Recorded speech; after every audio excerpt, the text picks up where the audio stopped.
The Leafs are on the brink of elimination. It's game 4, do or die tonight for Toronto. Sheldon Keefe pulling out all the stops with a big time roster shakeup. We'll tell you all about it today on the Locked On Leafs podcast, part of the Locked On Podcast Network. It's your team every day. You're Locked On Maple Leafs, your daily podcast on the Toronto Maple Leafs, part of the Locked On Podcast Network. Your team every day.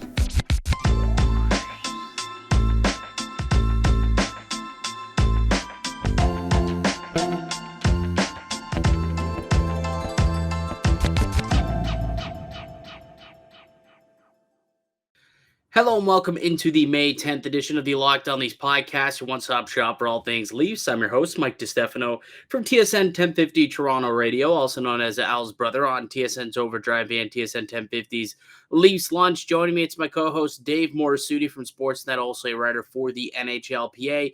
If you're an everydayer who listens to this podcast, we appreciate you, but you'll already know this. But if you're new to the show or a first-timer, Locked On Leafs is a daily Maple Leaf-centric podcast. So be sure to subscribe for free wherever you get your podcasts from. Sub up on YouTube as well. We got new videos dropping each and every weekday morning, Monday through Friday. It's all Leafs all the time here on the Locked On Leafs podcast, which is brought to you today by the Gametime app. Download the Gametime app, create an account, and use the Locked On NHL code for $20 off your first purchase. So if you happen to be down in enemy territory and you plan on going to game 4 tonight to try and see and cheer on the Maple Leafs to try and stave off elimination, you can get $20 off your ticket price with the Gametime app. Dave, how we feeling, pal? Do you have any ounce of confidence that the Maple Leafs can keep the season alive? Well, if you listen to a lot of the comments, not just in the YouTube comments, but just comments in general, many believe that the Leafs are going to pull off the Game 4 victory just to lose at home in Game 5.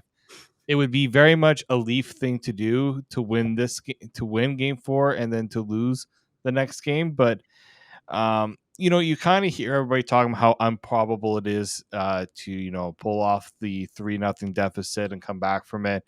We heard I listened to Justin Williams talk about it and how you have to have the whole team kind of buy into the idea that you can come back. So that's really it right there. That's the one thing I'm not sure of is, can this team mentally come together to pull this off? Because we know they got the talent, but it's never been about the talent. It's been about the mental strength of this team, and I just don't know if this team has that mental strength right now, because it's been apparent this series that is just not there right now. Yeah, Jeff O'Neill says it all the time. Will over skill wins the games in the playoffs. And look, the skill's always been there, but the will has to be. The weird part, though, is the skill doesn't seem to be there right now for a couple of their big boys, though. And that's what is semi-concerning going into this game, because you thought that last game when the Leafs were in must-win mode that the big boys were going to show up for the first time in this series. And they actually played their worst game all playoffs, and namely Mitch Marner, who, by the way, Dave, doesn't care what you have to say, doesn't care what I have to say, doesn't care what anyone in the media has to say. He doesn't care about what happens in the media. He's not focused on that. He has no idea what's going on.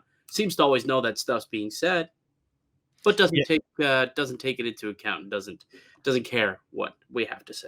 Yeah, Mitch Marner doesn't care by showing he doesn't care, but in fact, in saying that, kind of shows that he cares. A little bit, I think. Just a little bit. My biggest pet peeve when athletes say that. I'm sorry, Mitch, but you don't say that. Like, I understand the questions being asked. You know what? You can say, you know what? We kind of care a little bit, because guess what? We put ourselves in this situation. We got to get ourselves out of it. That would have been a more respectable answer than, nah, we don't care what anything you guys say. Well, it's what you guys say. We don't care what anyone says outside of this room, which, the one thing that I hate about that is, like, you don't care what the fans are thinking. You don't care that you're disappointing the fan base, because that's who you should care about. Like, honestly, you and I don't care if he doesn't listen to us. He probably hates our guts. My guts, he probably also hates, because I spew about him all the time on the airways on 1050. I could care less if that's the case. I mean, I think I have fair criticism of him. I hope he does not hate my guts, but If he does, so be it. It kind of comes with the territory. But the fan bases are the people who he needs to worry about how they care. And if the fan base gets apathetic about this group, about this team, because they're showing that they don't care about them, not only with the words, by quite literally saying they don't care, but also by their performance on the ice, like we saw in Game 3 against the Florida Panthers. That's where you get into a little bit of a pickle. And the Maple Leafs have a tough hill to climb to try and earn that kind of faith back with those big boys here. Like I don't want to get into a post-mortem conversation already, Dave, but for me, it's pretty much, I don't know if there's anything that this group can show us that would change the mind of many that this team can't get it done unless they actually pull off the upset and the impossible and get it done and come back and reverse sweep. It is very much unlikely. Only 4 out of 201 times has a team completed the reverse sweep down 3-0 in a series to come back and win 4 straight. Can the Maple Leafs be the 5th one? Who knows? Maybe they can. Do they have the skill level? Are they the better team on paper? Could I see them winning 4 games in a row? Absolutely, I could see it. But are they willing to put in the work and the effort to get it done? That is where I still sit there and question this group and question this team. And I don't know. I feel like I'm not alone in that sentiment. But, you know, they're still alive for the time being. And they'll have an opportunity to keep the season alive tonight in Sunrise and try and come back and put on a show in front of their fans. Because realistically, Dave, if they win one, they come home, win one at home, now all of a sudden it's 3-2, and you've got all the momentum. It does become a series. It really, really does. And it does start with one. Like, as much as that sounds like a cliche, it does start with one. You can't win the series tonight. You can win the first shift. Then you can win the period. Then you can win the game. You win first game, second game, third game. You win the 4th game of this series. All of a sudden, you are in the Eastern Conference Final. So I think it does still have to be very much a shift by shift, period by period, game by game mentality. But there's got to be belief within the team that they can get it done too. Just a little bit of a history lesson. The last time a team came back from a 3-0 deficit was in 2014 when the Kings did it to the Sharks. The first 3 games of that series, Jonathan Quick allowed 16 goals in the first 3 games. And then in the games preceding that, the 4 games after that, he did not allow that many. He allowed, if I'm not mistaken, he allowed 5 goals in the next 4 games. Out of the final 4 games. And then in the game that they won 5-1, Anze Kopitar, Drew Doughty, Tyler Toffoli, Dustin Brown, and Tanner Pearson all scored in that game 7. So a couple things need to happen. If you're looking for formulas here, goaltending has, like, the Leafs are not going to win with average goaltending. And that's a lot of pressure put on Joseph Woll, which we're going to talk about a little bit later. But it's also, look at the guys I mentioned for the Kings. Those were all the guys that took the Kings to that Stanley Cup.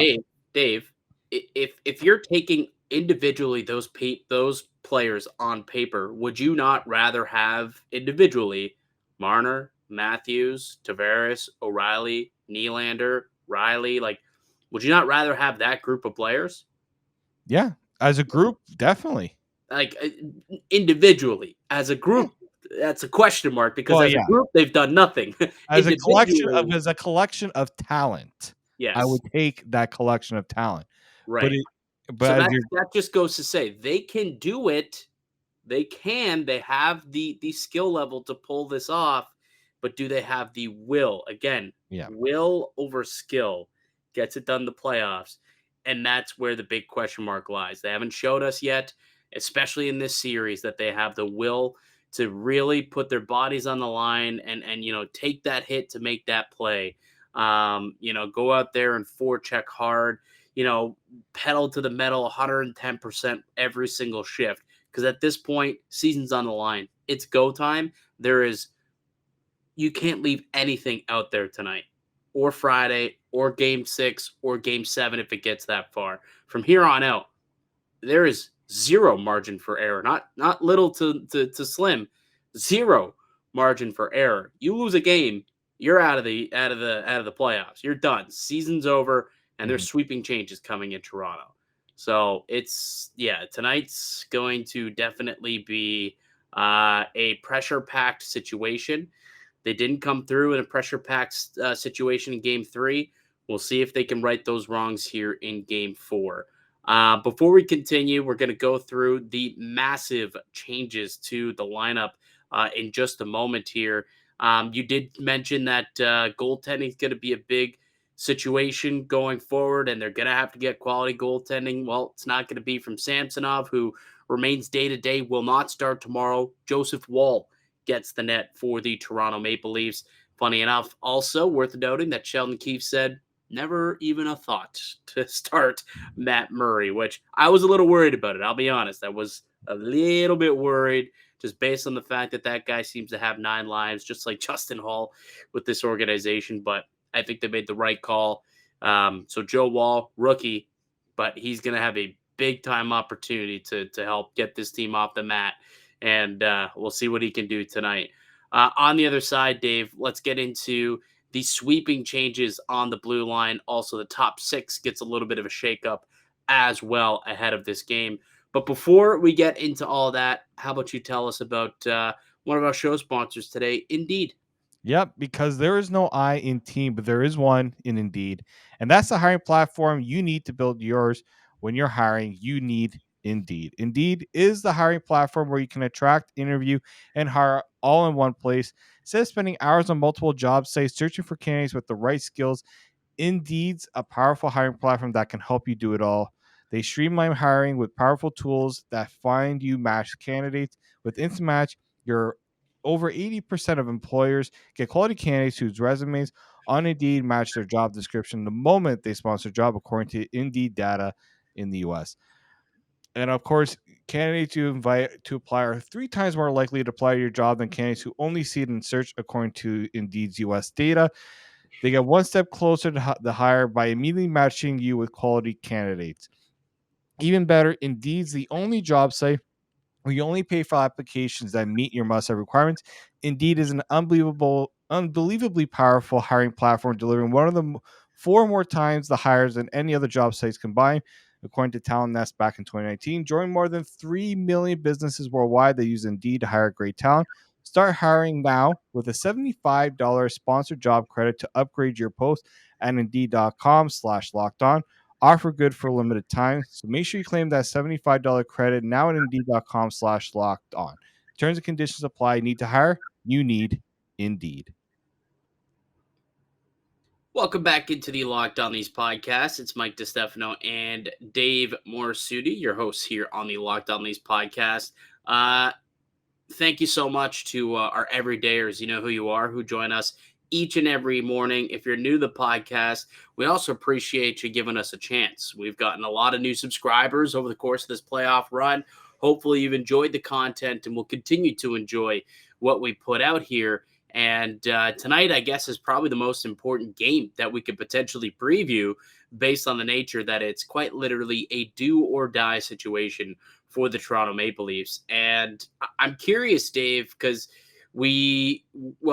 in a moment, we'll show you what the lines look like and the projected lineup and all of the changes that Sheldon Keefe has made going into this do or die game after clearly the mix of what had been happening throughout the series was not working. I'm curious if you think, before we break them down, does this have a scent of panic to you, or is this a smart move to put the lines in a blender here in a must-win game 4? Well, in a must-win game 4, it looks like panic. If they did it earlier in the series, I feel like it's just, okay, what we're doing isn't working. Let's try to change something so that I mean, not doing change for the sake of doing change, but just try to spark something, because they haven't been able to score more than 2 goals in a game in this series. And the fact that they hadn't tried anything, and now all of a sudden it's your potentially your final game of the series, and you're firing up all these different changes. To me, it's desperation, because the Leafs are in full desperation mode. You look back at when the Leafs did Game 6 against Tampa, they decide, okay, we're going to go with the 11-7. That wasn't seen as a desperate move. That was seen as, okay, we're going to need a little bit more of a little more depth on the backhand to get us through what we think is going to be a very tough game. That was strategic. This, to me, definitely screams more desperation. Yeah, I don't know. I agree with you, but at the same time, I think it's also necessary just based on how things have gone for the Maple Leafs and for Sheldon Keefe and just not being able to get enough out of his guys. And I think that this is kind of what's necessary. All right, let's bring up the projected lines that we saw at practice today and talk about the shakeup that is afoot for Toronto in tonight's game, rather. We'll start with the forwards, as we typically do, and we got a little bit of a shakeup here in the top six. Now, we've seen these lines before, and so you look at it like, okay, we've seen it before, but Yarncroc, Matthews, and Nylander, we've seen success towards the end of the season. Those guys did have quite a good amount of success. Yarncroc and Matthews did show to have some chemistry, so getting them back together, I think maybe could be a smart play here. The one that still has me scratching my head, though, Dave, and I want to get your thoughts on it, obviously. Kerfoot, Tavares, and William Nylander. It's not so much Kerfoot. Like, yeah, most people sit here and just are probably vomiting at the fact that Kerfoot's up in the top six. For me, it's the fact that the season's on the line, and Sheldon Keefe is going to go back to the well with the one combination that he has not worked all season. William Nylander and John Tavares have not worked at all. They have been terrible together, and they just, for whatever reason, cannot play well. They always end up fishing pucks out of the back of the net, and they always end up swimming in their own zone, and they're unable to score as well. For whatever reason, those two just can't seem to figure out a recipe for success when they're out there, no matter who's on their line. But for whatever reason, with the season on the line, Sheldon Keefe is going back to the well with this trio of players that we've seen so many times, and so many times have they left a lot to be desired. It does, and this is where I'm, there's small changes, but Sheldon Keefe isn't making the big change, which is we kept saying that Marner Matthews feel like they're not able to work well right now in this series. And we saw Sheldon Keefe go away from them in the Tampa series. Like the constant ping ponging around with them. I guess maybe that's part of the reason not to do it is because they're constantly having to move those guys. But they've looked like the fact that those four, the Matthews, Marner, Tavares, and Nylander, haven't done anything in this series. I don't know how Sheldon Keefe doesn't look at that and say, you know what? Maybe we need to do something different here. And I don't know how that's not hasn't had like that wasn't even discussed, that wasn't even brought up really, Well, I'm sure it was brought up, but ultimately it looks like the decision was to keep with it. I mean, I don't know if you heard his press conference. Was it Monday? I believe it was Monday. He did a Zoom conference, and I couldn't believe the words that were coming out of his mouth. Talked about how he liked the third period of Matthews and Marner. Oh, you liked the third period, did you? The first two were terrible, and Matthews didn't get a shot on goal until about halfway through that third period. What the hell did you like that made you want to keep with it and go back to the well again in a do or die game 4? I just don't understand why he continues to go back with these pairings. It just hasn't quite worked. I think something else would have been needed. I would have flipped Marner and Nylander. I would have definitely done that. I would have even considered if you like Marner and Tavares definitely works better. If you didn't want to have Matthews and Nylander together, why? They were great. I know they were, but maybe that's the reason why he doesn't want to do it. I don't know. I would have liked to have asked that question. I don't get a chance to ask questions, as you can tell here. So let me paint a picture for you, okay? Yeah. Matthews and Marner together when they're out there, or sorry, Matthews and Nylander, when they were out there on the ice this season, they scored 73% of the goals, 38 goals for, just 14 goals against. Would you like to know the goal scoring discrepancy when Nylander is with John Tavares? Oh, I'm going to assume it is much, much, much worse than that. Only 18 goals for, 23 against, a -5 goal differential. Not good. with John Tavares. You're going to tell me that you see that there is what is this, a 24 plus 24 goal differential with Matthews and Nylander throughout the regular season, 73% of the goals, and the expected numbers also would indicate that they're very strong together. And you're going to say, no, I'm going to put him with John Tavares instead. It doesn't make any sense. Matthews and Nylander work together. Marner and Tavares work together. I don't know why Sheldon Keefe believes that he needs to challenge his players to figure it out by putting them in these positions. If they want to be in better positions to succeed, wouldn't you think that swapping them would be the best? Like, that's what that's just what keeps going through my head, man. It really is a head scratcher for me why they continue to go down the road with these two groupings that just haven't worked. And ultimately, if this does not work, if the Leafs don't pull this off, that's going to be one of the issues that is going to, if you're doing an exit interview, Keefe's not coming back in. I'll tell you right now. No. If they don't win this series, Keefe's not returning. No, he's not. And they'd be justified not to bring him back, right? Like, justified to do a lot of things that would have to be done if the Leafs don't come back. But, like, if you're going to do the post-mortem on Sheldon Keefe's tenure, it's going to be this, right? Yeah. I remember when he first came to Toronto, he brought Matthews and Marner together, and everybody was through the moon. Like, everyone was just like, hallelujah. And it worked during the regular season, but in the playoffs, it didn't work. And there was never that desire to change that. And this isn't the first time this has happened. It's not even the second or third time this has happened. And that's the frustrating part. And if Sheldon Keefe hasn't understood it by now, he's never going to understand it. Yeah. Bunting, O'Reilly, and Achari, the third line, which looked pretty good. Like when Bunting came back at the end of that series against Tampa Bay, that was the line in which they won in Game 6.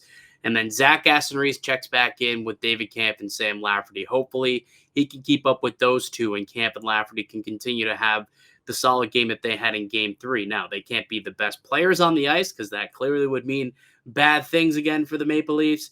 But if they could be solid complementary role players and keep the puck out of the net and, maybe contribute with a goal, that would be best case scenario for that fourth line. All right, we'll take one more quick break. And for those on YouTube, you can see what the defensive pairings look like. Big changes there as well, including one that includes Justin Hall being put, I don't know to call it a favorable position or to call this a doomsday situation for Leaf fans. Regardless, we'll chat about it on the other side. But first, let me tell you guys about one of our show sponsors today, and it's our good friends at Gametime. Buying tickets to your favorite events shouldn't be stressful. Gametime is the fast and easy way to buy tickets for all your sports, music, comedy, and theater near you. With killer deals on last-minute tickets for their best price guarantee, you can stop stressing over tickets and start getting hyped for the fun you will have. Flash deals and last-minute tickets are terrific. Forget planning months in advance. Gametime has deals on tickets right up to the day of the event. And the Gametime guarantee means that you'll always get the best price. If you find tickets for the same section and row for lesser money, Gametime will credit you 110% of the difference. Get images of your seat before you buy so you know exactly what to expect when you arrive. Buy tickets in a matter of seconds, 2 taps, and you're set, and they're sent directly to your phone. You'll never have to dig through your email to find them. Snag tickets without the stress with Gametime. Download the Gametime app, create an account, use the code LOCKEDONNHL for $20 off your first purchase. Terms apply. Again, create an account, redeem code LOCKEDONNHL for $20 off. Download Gametime today. Last minute tickets, lowest price, guaranteed. Welcome back into the Locked On Leafs podcast. It's Mike DiStefano. I've got Dave Morassutti with me, my brother from another mother. And Leafs in a tough spot, down 0-3. And Sheldon Keefe has pulled out the blender, not only in the forward groups. He's got a brand new goaltending starting the game due to injury, I guess, with Joe Woll coming in for Samsonov, who's day-to-day. but he also made some big-time tweaks to the blue line. Let's pull up what's going on with the blue line here, Dave, so our friends on YouTube can see what's going on. Riley Shen, probably has been I wouldn't say probably, actually, has been the most reliable defensive pairing all playoff long, which is crazy when you consider, Luke Shen was like, yeah, he's probably going to be a seventh defenseman. Maybe, his feistiness, he can make his way as a sixth defenseman. We'll see what happens. And then Morgan Riley coming off the worst season that he's had in years. All of a sudden, these two playoff come around and they kind of put it together. And they've been very reliable and very good for the Toronto Maple Leafs.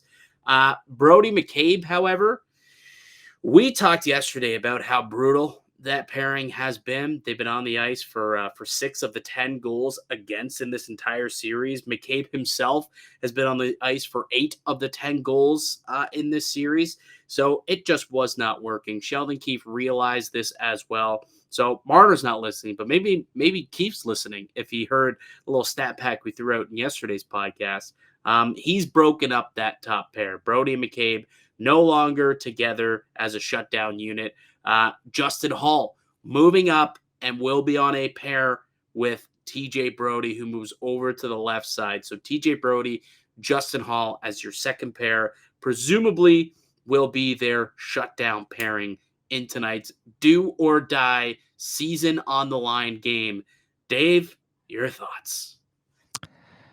Again, if Sheldon Keefe if this is it for the Leafs and Sheldon Keefe, you gotta love that he sticks to his guns and sticks to the guys he always has the trust in. I just like that how Justin Hall, who comes into the lineup for Game 3, he was very much to blame along with McCabe for that first goal by Duclair. Does not inspire a lot of confidence by those who watch, by those who look at the stats as well. Somehow Sheldon Keefe's like, that man deserves a promotion. Well, yes, you can look at it that way, but who else was going to take that spot? Ultimately, who else do they have, right? I don't think Liljegren has shown that he can step up and take on that responsibility as a shutdown guy. Nope. Are you going to try and put Giordano out there? I mean, Gio right now, it looks like might not even play. Like, he's not really an option right now either. So ultimately, Justin Hall was really the only other option. Like, if you're breaking up Brodie and McCabe, Justin Hall is the only other guy. You slide Brodie over to the left, and you have Justin Hall as your only other right shot guy who has some sort of trust with the coaching staff in a shutdown role. Sheldon Keefe had no other options. No other options. He really, really did not. Now, I'm probably not going to shock the world here because I have spoken glowingly, not glowingly, but I've been a Hall supporter for a while. This partnership of Brodie and Hall did have a decent level of success in the regular season. I know, regular season, postseason, completely different beast. I understand this, but when you do break down the numbers of those guys in the regular season, Brodie and Hall, among all Leafs D partners who had 200-plus minutes together, they had the lowest expected goals against on the team, just 2.24 goals against per 60 minutes, while having while starting mainly in their own end. So that is a positive thing. They gave up the least amount of high danger chances against per 60 minutes when they're out there on the ice as a pair amongst all other D partners who played 200-plus minutes together this season. That is a positive thing. So I believe that this pairing isn't a complete abomination as some people believe it to be. I think there is merit to having these guys go out there and try and do something. The real question is going to be, was it Jake McCabe bringing down TJ Brodie, or has TJ Brodie kind of hit a wall here? Because that is going to dictate how this pairing performs, in my opinion.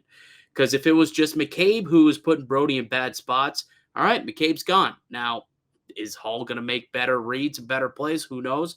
But at least we've seen Brodie and Hall together actually play competent defensively. The numbers would suggest it.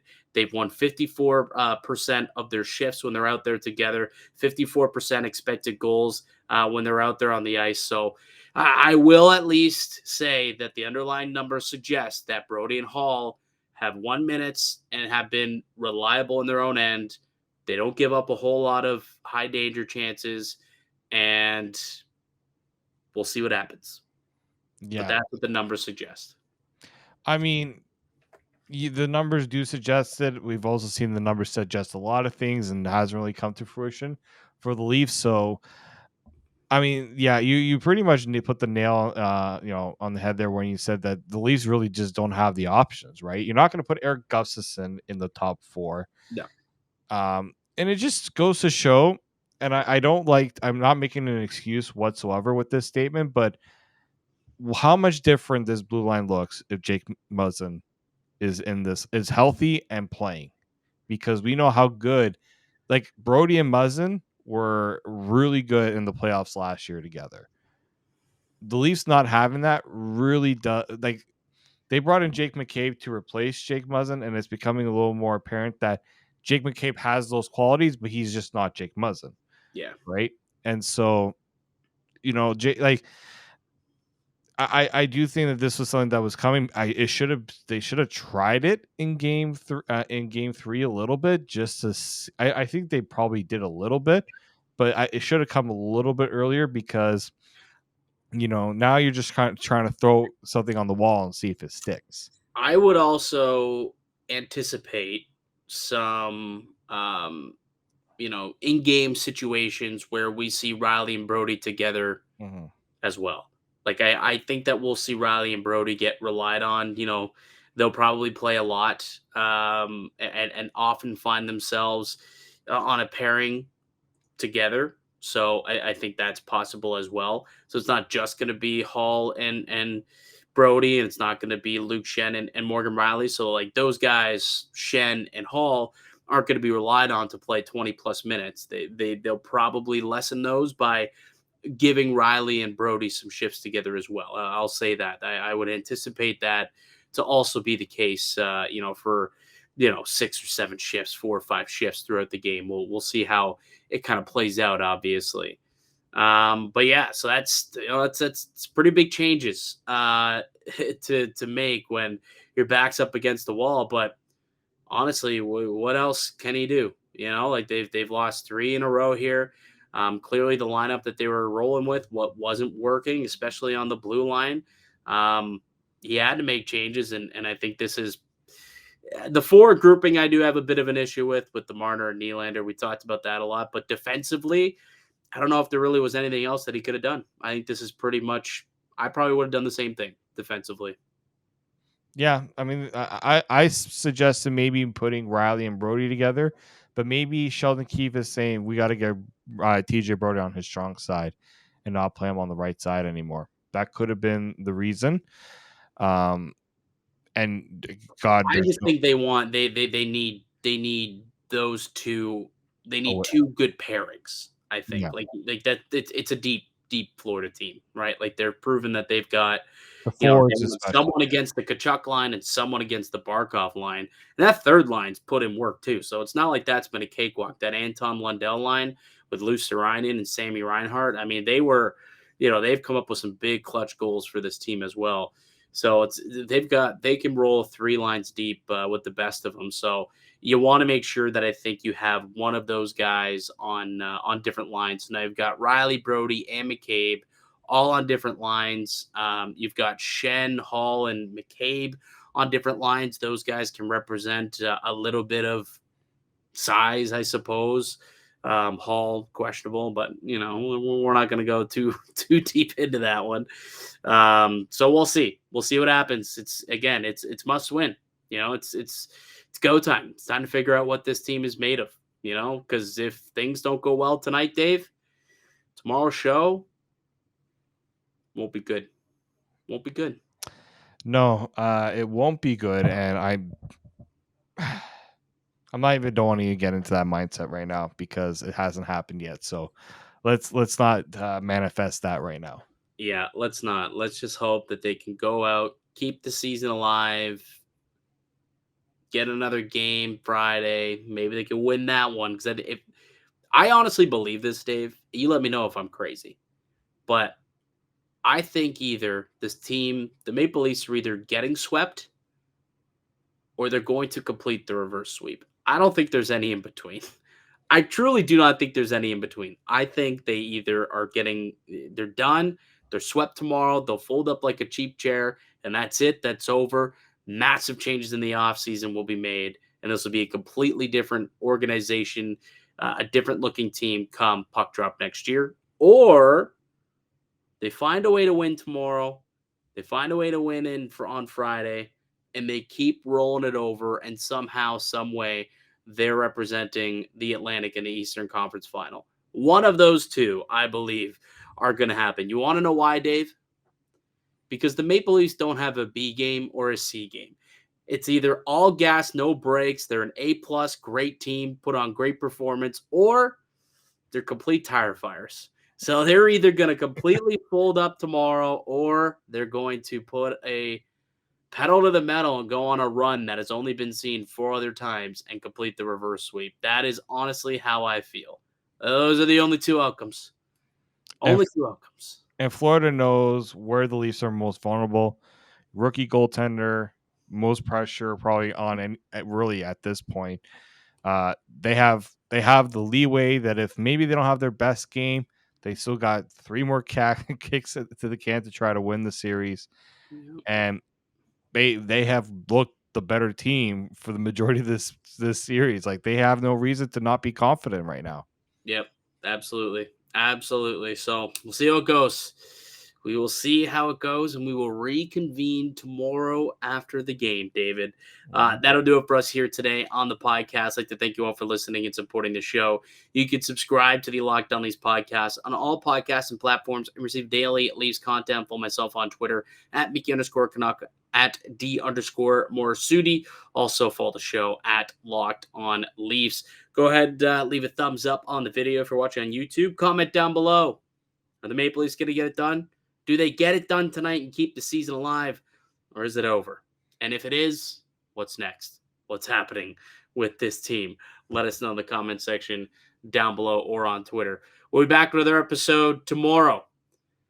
It's either going to be a terrific episode or it's going to be a terrible one. And by I mean the mood. It'll either be in a good mood or We're still going to bring our A game. We will bring the A game. We're not the Maple Leafs. Regardless, we're bringing the A game no matter what.